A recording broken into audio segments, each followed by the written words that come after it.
ده فيديو نادر هنعرضه الآن، الصوت فيه مش واضح قوي، يعني يبدو سينمائي. أنا مش عارف اتصور إزاي، إن هو موجود حاليا على مواقع أجنبية كتيرة وترجم العبرية في إسرائيل. الفيديو ده الناحية الغربية لقناة السويس جندي مصري، الناحية الشرقية للقناة جندي إسرائيلي أثناء احتلال إسرائيل للقناة واحتلالها لسيناء وشرق القناة.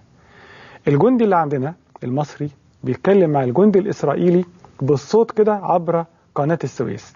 اللي بدأ الكلام الجندي الإسرائيلي بيقول له، لأن الصوت مش هيبقى واضح قدام حضراتكم فحاول أقول لكم اللي هيتقال وبعدين تشوفوا الفيديو. الإسرائيلي بيقول له أنت كويس، يعني بيفتح حوار معاه لطيف حضرته، فبيرد عليه المصري بيقول له كل المصريين كويسين. شوف الروعة، بيقول له أنت كويس، ما ردش قال له أنا كويس. وده جندي بسيط، يعني لا هو ضابط ولا هو برتبة كبيرة ولا عنده الثقافة الكبيرة، بيرد بالفطرة المصرية الرائعة، فبيقول كل المصريين كويسين. فالجندي الإسرائيلي بيقول له إيش بتعمل هون؟ فبيرد عليه وبيقول له إحنا موجودين.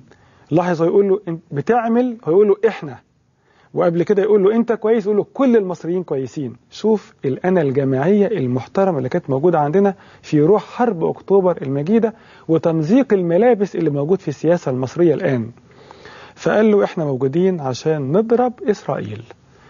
فقال له ليه؟ قال له عشان الإسرائيلي خاين. فقال له طيب ما تيجي نشوف السلام. قال له معناه طب شوف كده عندك موشى ديان وجولدا مائير، عايز يقول له هم دول بتوع سلام. وبعدين بيقول له اتكلم، أنا مش هتكلم معاك. المصري بيرد عليه، هو بيقول له اتكلم، فالمصري رد قال له أنا مش هتكلم معاك. قال له ليه خايف؟ قال له لأ طبعا أنا مش خايف، لأن أنا مصري وإنت إسرائيلي.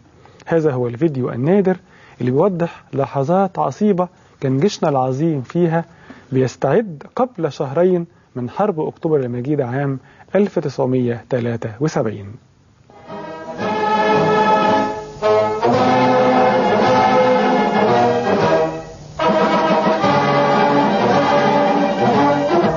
בקנטרה תפסנו צופה ידידותי. انت كويس، كل المصريين بخير.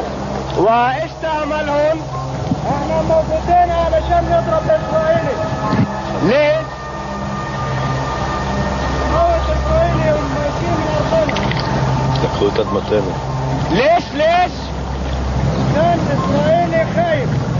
امتى بيجي السلام؟ انت وين موشى ديان؟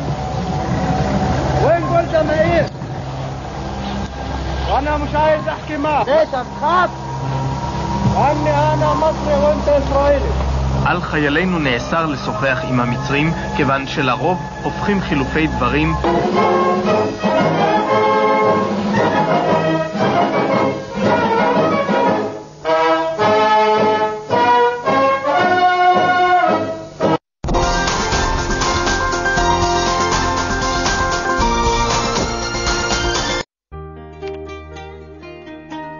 فاكرين يا عيال الصورة دي؟